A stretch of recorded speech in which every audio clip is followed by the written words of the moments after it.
All right, hey, my name is Michael. Today we're going to be going over lunge exercise. So this exercise here is for our legs.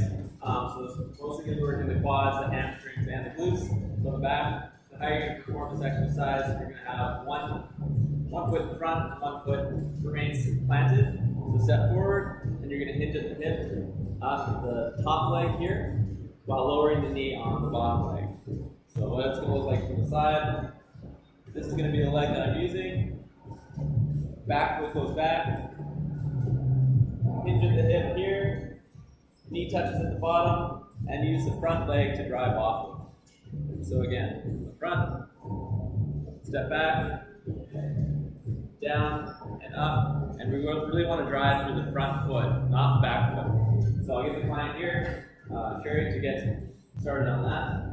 So step forward, good. Drop the knee, good. Keeping a nice upright posture.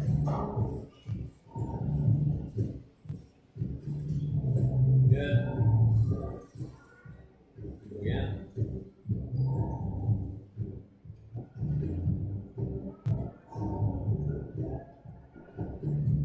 So you're actually doing reverse lunge right now, so I'll show you one time. So this leg is going to stay planted the whole time. You're going to step forward and drop down, hinging at this leg. So this knee is still going to touch the ground, but the other leg doesn't move at all. So if I'm doing it on the other side, it's going down, knee touches, and back down. So you can show me one more reps of those. Step up, good. Good, and then do a couple on the other side, and we'll have some weight. Good. Awesome. So now we're going to add some weight to the equation, make the exercise a little bit more difficult. So again, I'll just quickly demonstrate. So you're just going to pick the weight up in a safe manner, neutral spine, step forward, lower, up, and then you're going to switch sides. Again, keeping that hip hinge and the front foot having most of the force pushing up. So I'll get you to do that. We're shooting for about 10 reps here per side.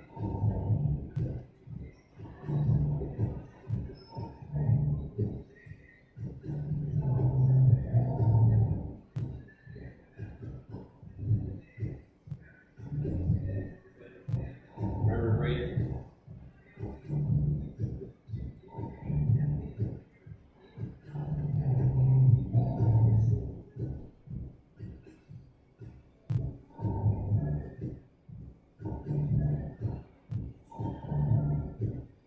Good, 4 more reps.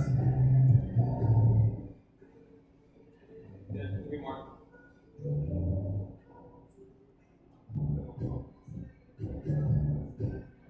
Last one here.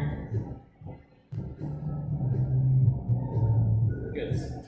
So that's good for that exercise. So we're going to stop here. As you can see, kind of near the end, the client started to exhibit a little bit of signs of fatigue, so this is a little bit of leg wobbling, and that's what we're looking for to indicate which weight is appropriate for the client.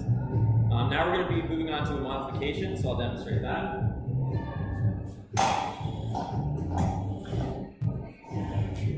So for this exercise, it's very similar, but we're just going to have the back leg elevated. So putting this foot up on the bench reduces the amount of load that we can transfer using it. So I'm going down here. Knee doesn't have to touch as long as this force in this leg is being transferred efficiently.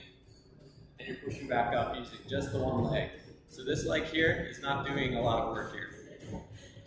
Just going to move this back a little bit more.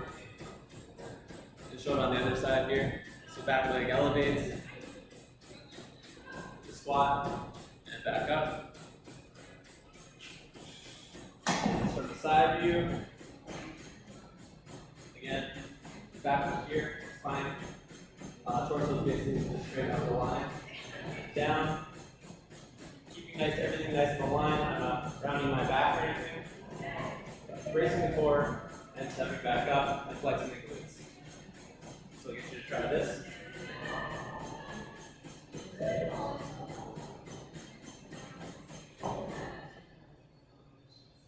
Good.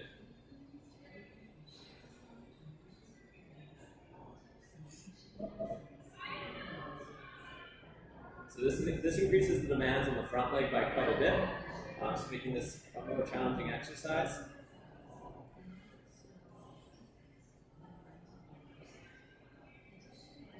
Good. And that's good for that side. And then, since you did it with the other leg, I'm going to add in some weight again. Same thing with the reverse. The rear foot elevated lunge. Really transferring weight into that front foot. Push up. Good.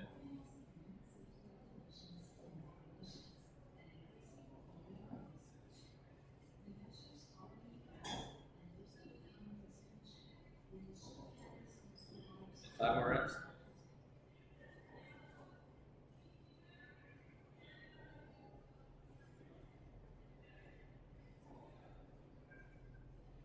One more. Awesome. So the client did a really good job of keeping that torso nice and straight. Looks like the force transferred was mostly being used with the front foot, as the back foot wasn't doing a lot of excess flexion or extension, and the back remained stable as well. So that was a good job. Thank you for showing this exercise with me. All right, so we just finished up demonstrating the exercises here. We're doing variations of lunges. So the exercise we're going to be choosing for Sherry, so she's more of an advanced client, is rear foot elevated split stance squat, or rear elevated lunge, depending how you like to look at it. You're going to be doing this 3 times per week, 4 sets, 8 reps with a minute rest in between. All right, so we were just discussing the benefits of the rear elevated split stance squat, and so in everyday life that's going to help you with just things like preventing slips and falls, just so unilateral leg strength is very important. So even if you're doing like a long run, you're just less likely to get fatigued on one side or the other. It also helps strengthen muscular capacity as well. So everyday life is going to really transfer over to everything from walking to picking up heavier loads on one side and the other, like carrying one heavy grocery bag in on one side